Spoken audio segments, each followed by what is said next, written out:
Hello, Royals. This is Mademoiselle Mosley again. I hope everybody is doing wonderful because I am.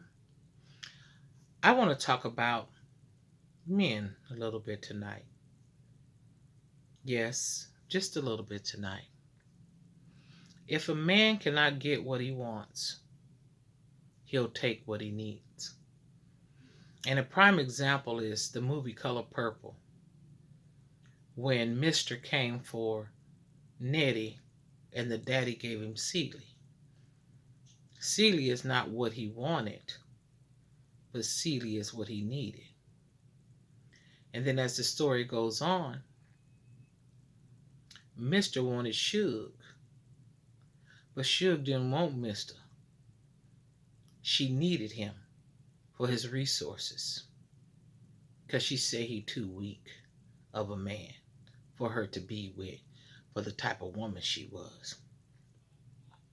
So as the story goes on, you see the reciprocation and the treatment of one to another.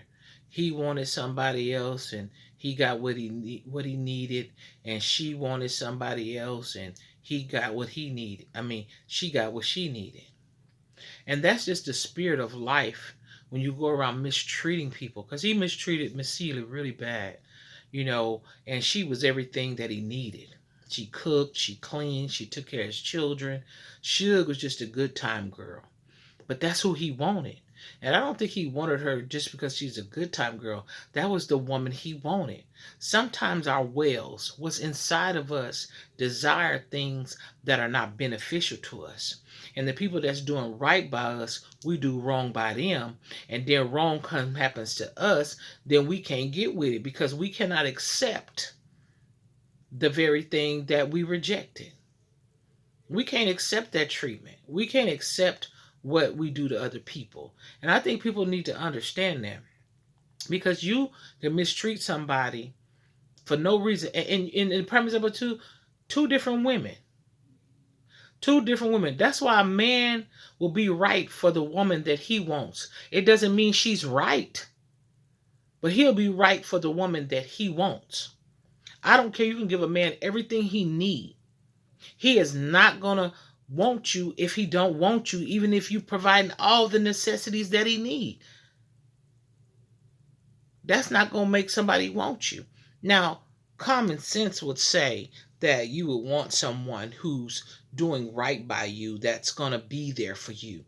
But oftentimes our emptiness, we fulfill it with shallow things because it's the deep things we can't even see them. But as the movie goes on, as Celie gets redeemed, get her house, get her store, here he comes standing across the store and waving at her like, I know I did you wrong. I realized, what I've done. I mistreated you so. And she like, boy, bye. Boy, bye. Ain't nobody thinking about you. And I believe he was sincere at that moment. I believe he was truly sincere. But then to get back to the story, I'm going to go backwards. When Suge arrived with her new man, the man she wanted, she brought her man that she wanted to the man's house that she needed. Ain't that something? So you could just imagine how Celie felt. Even though Celie didn't really want Mister, she wasn't worried about Suge sleeping with him or nothing like that. But I know he felt Captain Crunchy for a minute. When that dude came in, yellow dude, he dark, he feeling some kind of way. But they both came together, him and the other man, because they shared something. They shared the sexual experiences of Suge, and they enjoyed it both. So they, oh boy, I like you. Oh boy, I like you. Because what you don't realize throughout that whole mesh, and Suge slept with Miss Celie, and I'm just getting to the story a little bit, and I'm going to sum it all up. Suge slept with Celie. They were already spiritually familiar before they became physically familiar. See, when you sleep with somebody and you sleeping with two or three somebodies or one somebody, all y'all become one body. Just like the hands, the fingers, they're all a part of the body. So they became a part of the body. They had a spiritual orgy. So that's why they was all right with all of them sitting up in the house together, chilling. Nobody tripping. Nobody tripping. They were just all one big orgy because the familiar spirit. So I'm bringing that to the forefront right now in this day and this time. You are already familiar with the people. See, that's why people know when somebody's cheating on them. I'm not telling people this crazy thing, everybody cheating on them. But I'm talking about when you can feel the spirit, it's like an intrusion. You know what I'm saying? When you with somebody and you one on one with them, and then they y'all having sex now. That is that worship. The sex is that worship. When you start worshiping, you start opening yourself up. And when you start opening yourself up and worshiping, having sex with this person, you realize there's something different about this worship. Sex is worship. People don't understand that because you open yourself up to. You saying all that you saying while you doing it. You giving yourself over with them words you saying, oh, whose is it? Is it mine? Is it yours? Is it his? Is it hers? Is it ours? Is it we's? I'm just saying. So you don't understand, you're worshiping at that time. So in that point of the spiritual worship, there is something that is there that was not there before. So that's when you realize that there is a spiritual orgy going on before you even get to the fleshly aspect of this life. You understand the spiritual thing, you are already connected. But they was okay with their spiritual orgy. They was okay with the physical. She slept with Suge.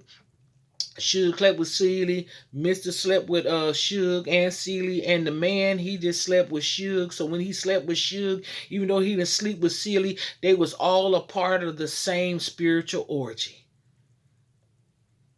And that's what I was trying to show you. And I came that way because I wanted you to hear everything.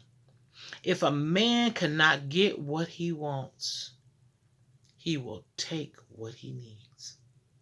Now, I hope that helped y'all to understand when you start having relationships with people, you just don't relate to that person. You relate to that person who was with that person and that person before you was with that person and that person.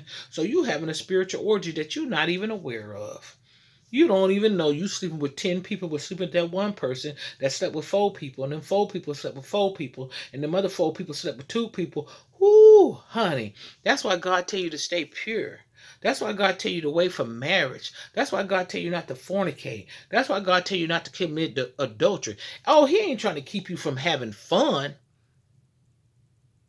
He trying to keep you from having a spiritual orgy and your mind be all jacked up. You wonder why you got an anxiety. You wonder why you depressed. You wonder why you don't want to get dressed. All this type of stuff because whoever they dealing with got this issue, this spiritual issue. Now you got it. You wonder where. Now we ain't just talking about sexually transmitted demons. We're talking about that too. I had a video about that I spoke about sexually transmitted demons.